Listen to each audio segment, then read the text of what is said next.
há exatos 3 anos, a telemedicina foi liberada no Brasil e, até hoje, muitos médicos ainda não iniciaram o uso dessa ferramenta, né? Não iniciaram seus atendimentos online.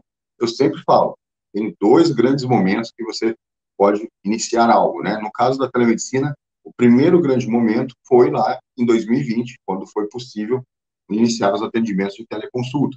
E o segundo grande momento é agora, tá? Nós temos uma resolução do Conselho Federal de Medicina, que foi aprovada em 2022. Temos a lei da telesaúde, também foi aprovada no final de 2022. Então, a gente tem um ambiente propício para você utilizar a telemedicina, regras com clareza, e você pode, sim, utilizar essa ferramenta no seu dia a dia, certo? Então, vamos aqui falar um pouquinho, né, dessa linha do tempo da telemedicina. No Brasil, a telemedicina, na verdade, já era utilizada há muito mais tempo. De forma, vamos dizer assim, formal, desde 2002, havia uma resolução do Conselho Federal de Medicina sobre telemedicina, mas ela deixava uma lacuna onde não se permitia a teleconsulta médica, tá? Mas já se tinha algumas regras sobre telemedicina.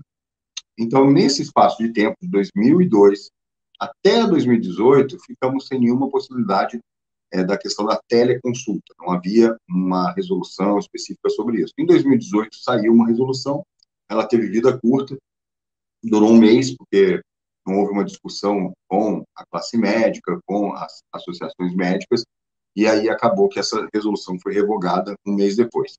E aí ficamos aí ainda numa discussão, né, do que ia ser, do como fazer e tal, e veio 2020 e a gente viveu tudo que, né, vocês sabem que passamos aí em 2020, 2021.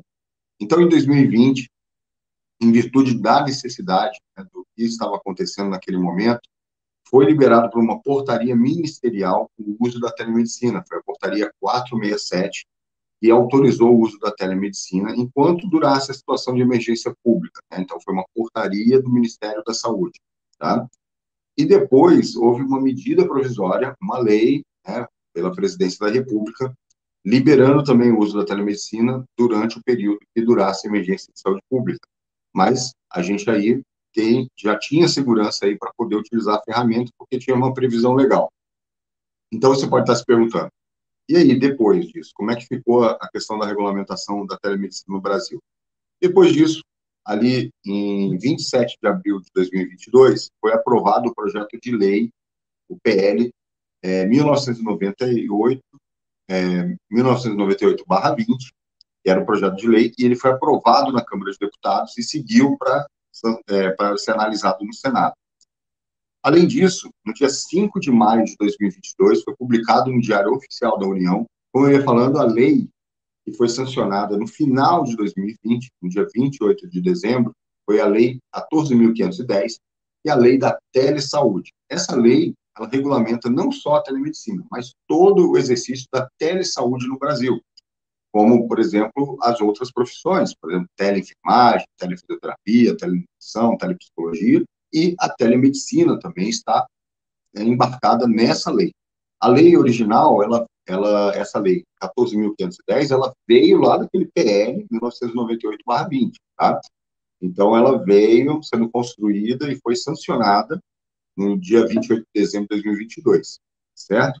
Então, a gente tem lei, a gente tem resolução do Conselho Federal de Medicina, isso nos traz clareza e segurança para poder utilizar a ferramenta, tá?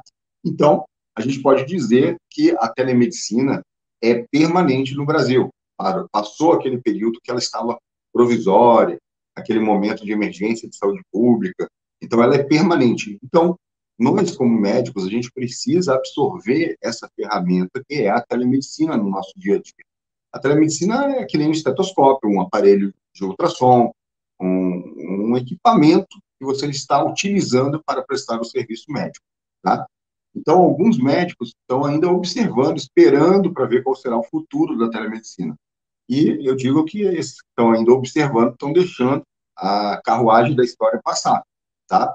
Porque já faz 3 anos que a gente pode utilizar a telemedicina, muitos médicos já começaram a utilizar lá desde 2022, desde 2020, né? Puderam iniciar seus atendimentos de teleconsultas, ampliar seus atendimentos, isso aconteceu comigo, né? Eu introduzi o uso da telemedicina assim que possível e logo vi também os benefícios, né, para a minha atuação como médico e para os meus pacientes. E, além disso, eu sinto que, para o meu consultório, porque eu uso o modelo híbrido, né, eu utilizo a telemedicina e também tenho um consultório presencial. Então, eu uso dentro do meu consultório a telemedicina também, ofereço como retorno para o paciente, né, para manter o acompanhamento, telemonitoramento, que eu tenho muitos pacientes crônicos, né.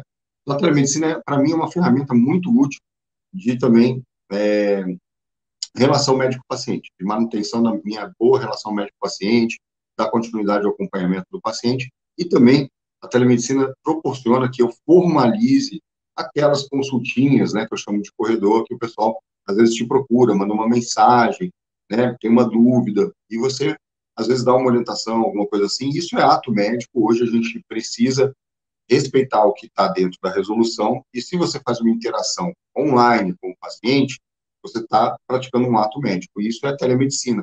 Então, é aconselhável que você faça tudo como manda o protocolo, que é registro das informações, fazer um prontuário sobre esse atendimento, tá? Se você emitir um documento ou der uma orientação, faça isso por um documento médico eletrônico, né?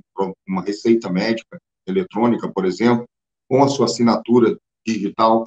Isso é o que é correto fazer.